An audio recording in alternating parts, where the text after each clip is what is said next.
Good afternoon. How are you? Well, the temperature is about 36. So it's a little chilly. We got sunlight.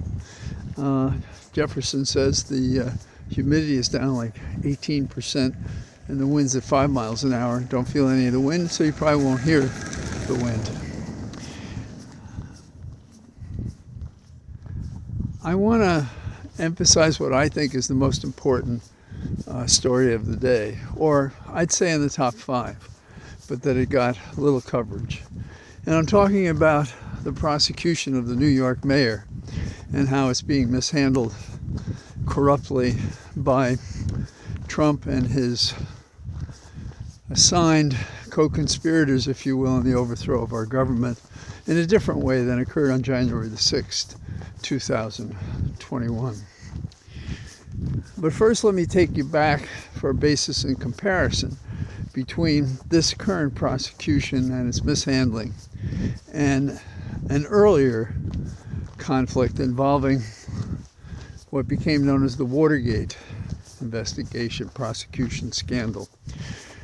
On October the 21st, 1973, the Washington Post had a headline, front page, full banner, that Nixon had fired the special prosecutor, that the Attorney General Elliot Richardson had resigned rather than follow out the direction of the president to fire the special prosecutor. A fellow named Ruckelshaus, who was next in line, he refused to carry out the order, and he resigned. In fact, I got to know Ruckelshaus a little bit because I accepted, and that's the correct term here, accepted an interview with him for an inspector general position. And when he asked me why I wanted to do it, I said, well, I have to say that a large part of the reason I wanted to do this interview was to talk to you about your moment of courage in refusing to fire the special prosecutor in the Watergate case. So I never became an inspector general.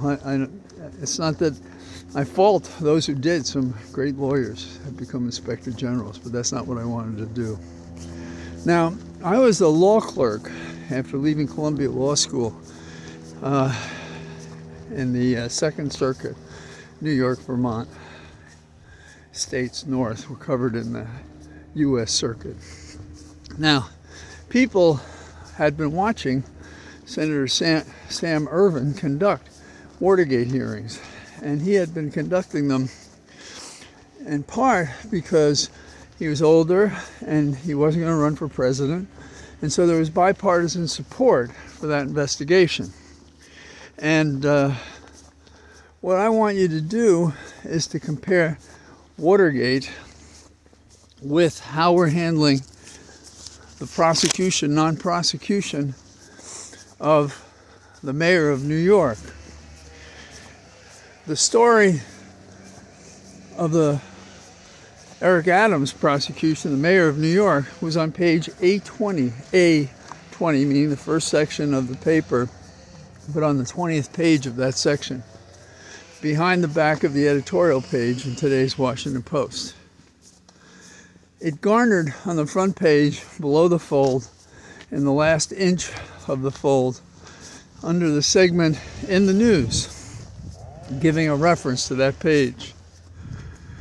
You get the idea? The story was buried. And why? Why was that story buried?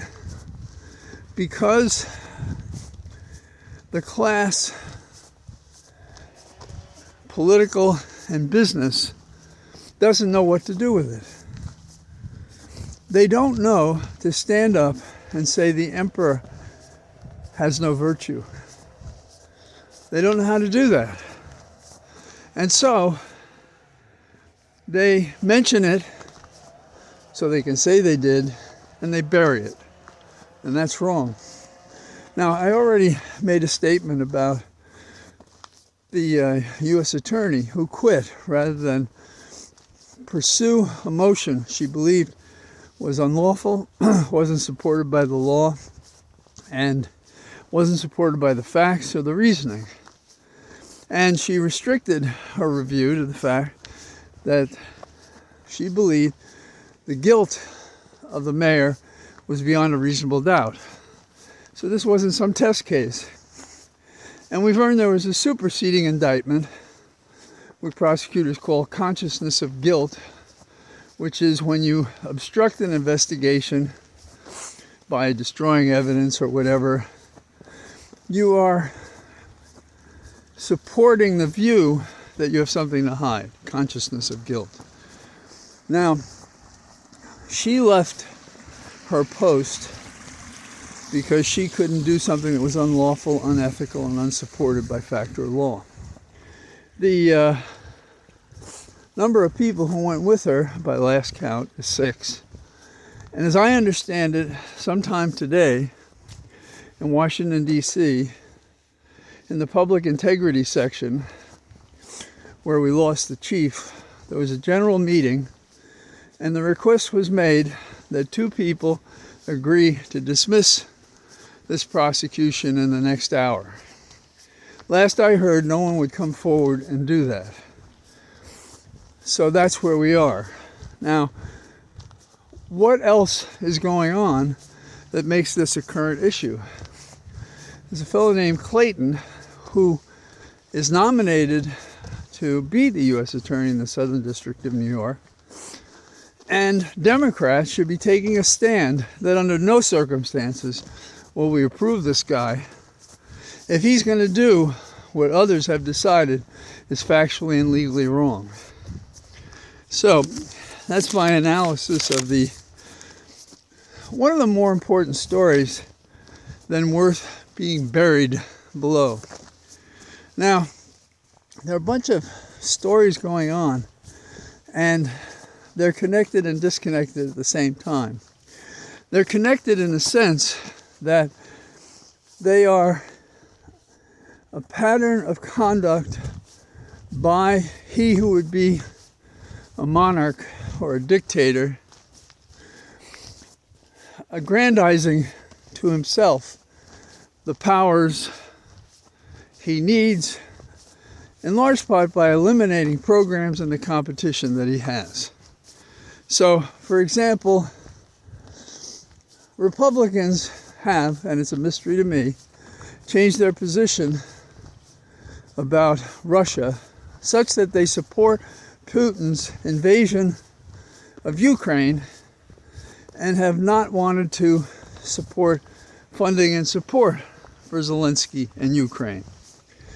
And I don't know if it goes back to the fact that Zelensky never agreed to investigate Biden as was requested if Zelensky and Ukraine wanted funds and weaponry to fight.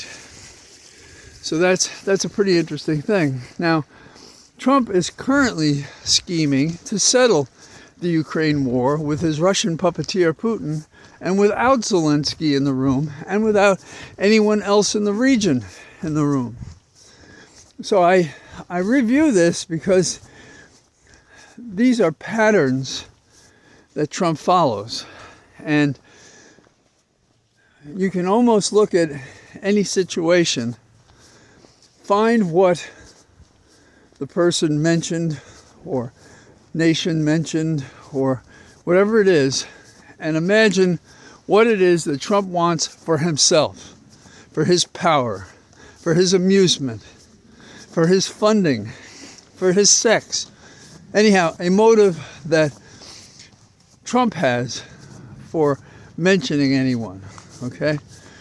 So we have the example of Ukraine, obviously.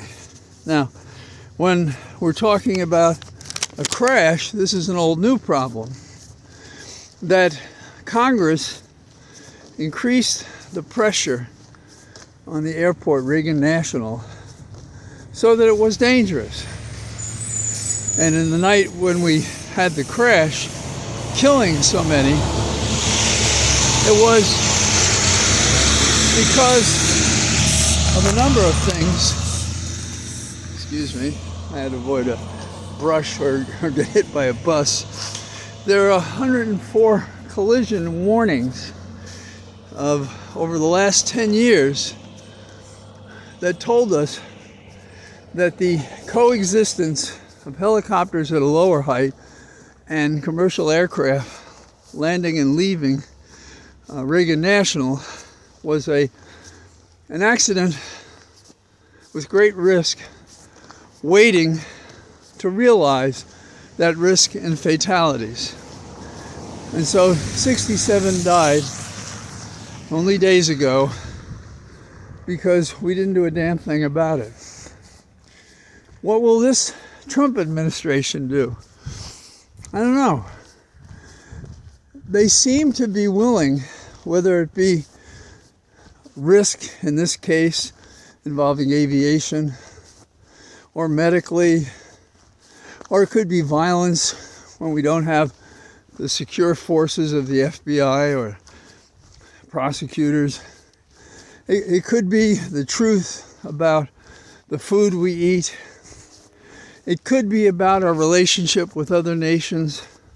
But in each and every case, you will see Trump as a person understandable and evil by the choices he makes that are for himself. Now, we remember from his first term his attack on our allies, which make him look like an agent of change for Putin rather than for the United States and the brother and sister nations that made us who we were and created I don't know if it's an air of good feeling is right, like Monroe had, but certainly something that was difficult for Russia, China, etc. to challenge.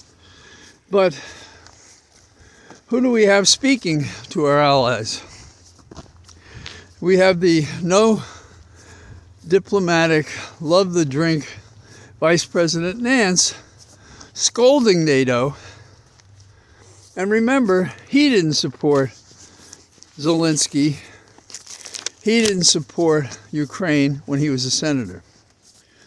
Now, a couple of other spare thoughts kicking around in my head in the semi-chilled weather is in the category of weird and bizarre is the picture of RFK Jr. with everything we know about him sworn in by Associate Justice Gorsuch, with right behind him his family, but not the extended family that attacked him, not his siblings, and a picture of Ronald Reagan.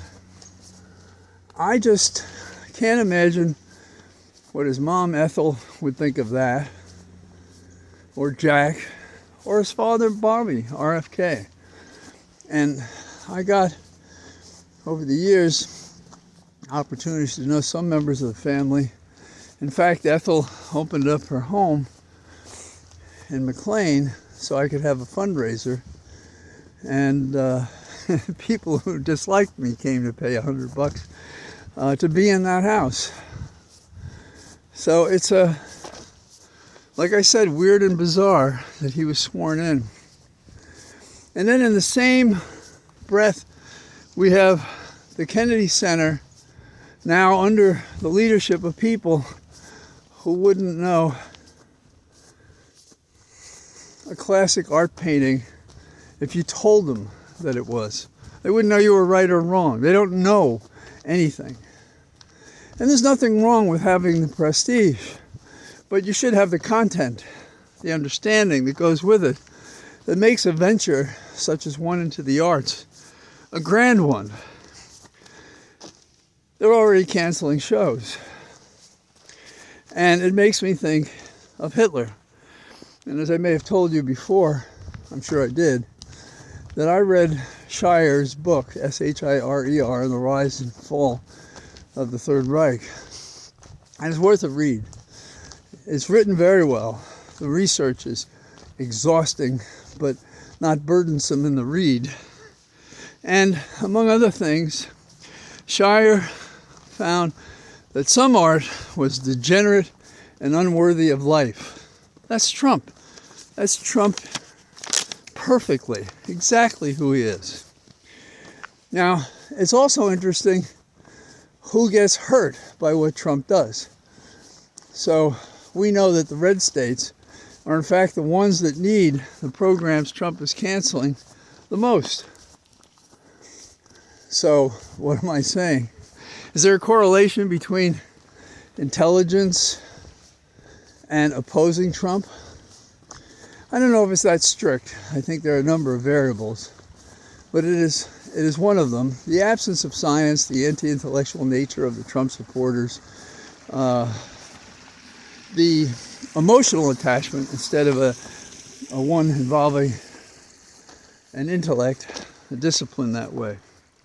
So it's ironic when the governor of Virginia, Youngkin, has a program for 5 years, got $9 million in federal funding. It's about a science-oriented high school, and those funds are being stopped. So Youngkin, a supporter of Trump, has a program that Trump is confounding. How does that make sense? Well, ask yourself, is Youngkin a potential competitor to Trump? In Trump's mind, probably.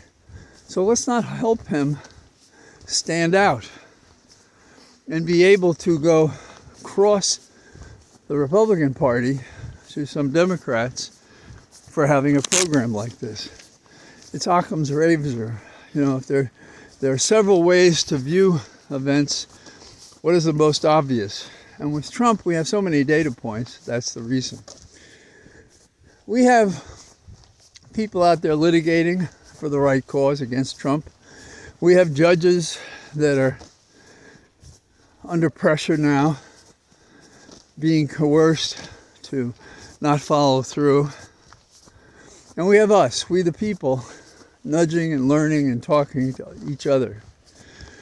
It'll be interesting and significant how these early battles work their way. There was an attack, a cyber attack, on a Trump-friendly location, and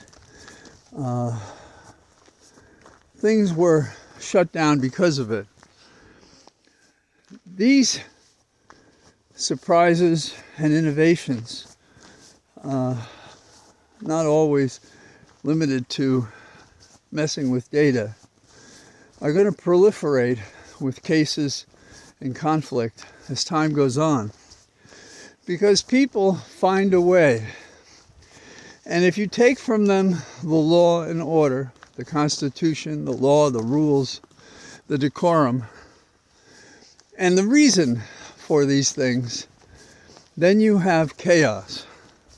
Trump thinks he wants that. He believes he wants that. Bannon believes that. Because we go from order and law to we lose the use of words and rules and do what the hell we want. And people resist the chaos. And if it reaches a point where they don't find alternatives, violence becomes the root of the day. And Trump then argues for martial law. No revolution, right or left, has ever occurred without a final chapter involving violence. Many of us have been warning for ages, going back to 2015. That's who this guy was. He's a person who, with Bannon, thinks he can eliminate the need to be equal so that the rich and the political class of their hue can be the winners, and everybody else takes what they're given and nothing else. So that's what I got to say today on Valentine's Day from my Cathedral of Trees, and with any luck, see you guys tomorrow. And gals, bye-bye.